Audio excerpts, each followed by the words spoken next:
नमस्ते दोस्तों।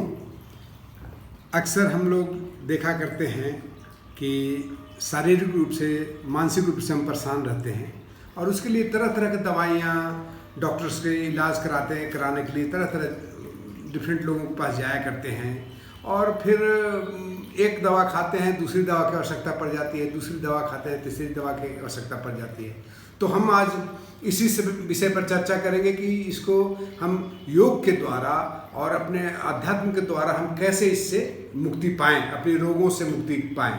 तो मैं अजय कुमार सिंह आपके सामने इसी विषय पर चर्चा लेकर के आपके सामने बैठा हूँ और मुझे अनुरोध है कि आप अवश्य मेरे इस वीडियो को जब देखिएगा उसमें कुछ सजेशन होगा उसको अवश्य दीजिएगा और ज़रूर मुझे सब्सक्राइब और लाइक करिएगा।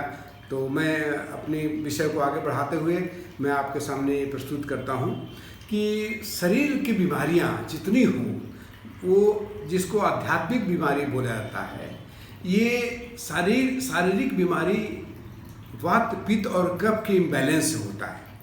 सारी के सारे बीमारी, यही तीनों बीमारियां, शारीरिक बीमारियां जो है वात, पित्त और कफ के इम्बैलेंस से होता है। अब इसको कैसे ठीक किया जाए, तो उसमें हमारे महर्षियों ने, खास करके महर्षि पतंजलि जी ने हमें काफ़ी विस्तृत रूप से इसकी जानकारी दी है। उसका सार मैं आपके पास सुनाने जा रहा हूँ। पहला है कि हमें हमारे उनके अष्टांग योग में पहला यदि हम शुरुआत करते हैं तो हम लोग यम और नियम को बात करके भी चलें तो सबसे पहला आता है आसन, उसके बाद आएगा प्राणायाम। तो मैं सबसे पहले आपके पास आसनों का जिक्र करूंगा और हर आसन में किस रोग के बारे में कौन सा इलाज है वो भी मैं आपके साथ में बताते चलूँगा। साथ साथ में ये भी बताऊंगा कि किस रोग में कौन सा करना चाहिए और किस बीमारी में कौन सा आसन नहीं करना चाहिए। होता क्या है कि हमें जानकारी नहीं होती है और हम लोग किसी के कहने पर स्वयं अपने से कोई भी आसन करना शुरू कर देते हैं। तो मैं चाहूँगा कि आप उस तरह से न करें। हम ये जाने कि सबसे पहले हमको यदि कोई आसन करना है, सपोज करिए हमें पहला आसन आपके सामने मैं वज्रासन रख रहा हूँ। वज्रासन जिसमें हम अपने दोनों पैरों को पीछे मोड़ करके, सबसे पहले समझना होगा कि हम पैर मोड़े कैसे, बैठे कैसे। तो कौन सा आसन में पहले बैठे, तो हम एक बैठने का तरीका होता है उसमें बैठे, फिर आसन में आने का तरीका, उसका किसको नहीं आना है। अब मान लिया कि जिसको घुटनों में बहुत ज़्यादा पेन है, आर्थराइटिस है, तो वो कैसे आ पाएगा। तो उसके लिए एक उपाय है, उस उपाय को करना होगा। उसको कैसे करेगा, तो भाई उसमें है कि आप अपना तकिया लीजिए, दोनों पैरों के अपने जंघाओं और पैरों के बीच में आप तकिया रखिए। धीरे धीरे उस तरह से प्रैक्टिस करते करते आपके जो ब्लॉकेजेज हैं, जो घुटने का ब्लॉकेज है वो दूर होगा और उसके बाद आप स्वयं करना शुरू कर दीजिएगा। तो एक ये तरीका हुआ, नहीं करना और करने का तरीका, ये दोनों जानना जरूरी है। अब हम इसके बारे में मैं आपको अपने फेसबुक में स्वयं तीनों पोस्ट में आपके सामने एक पोस्ट दिखा दिया हूँ जो कि 3 एंगल से फोटो लेके भेजा हूँ। अब मैं उसके बारे में आपको उसके लाभ के बारे में बताने जा रहा हूँ।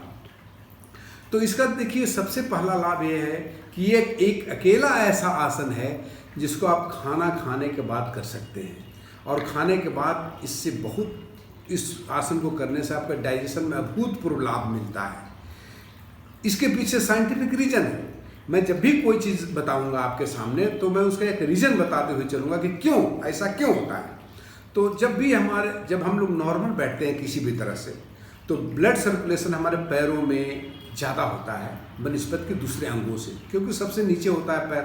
अब उसको जब हम मोड़ लेते हैं पीछे की तरफ और उस पर बैठ जाते हैं तो दब जाता है, वहाँ पर ब्लड सर्कुलेशन कम हो जाता है। अब जब वहाँ ब्लड सर्कुलेशन कमेगा, यानी उतना ही होगा जितनी उसका रिक्वायरमेंट है, तो वो ब्लड हमारे डाइजेस्टिव सिस्टम को प्रभावित करता है और जब डाइजेस्टिव सिस्टम को प्रभावित करेगा तो हमारा डाइजेस्टिव सिस्टम प्रदीप्त होता है, हमारा डाइजेशन बढ़ जाता है। तो इसीलिए ये सबसे अच्छा होता है आपके डाइजेशन के लिए।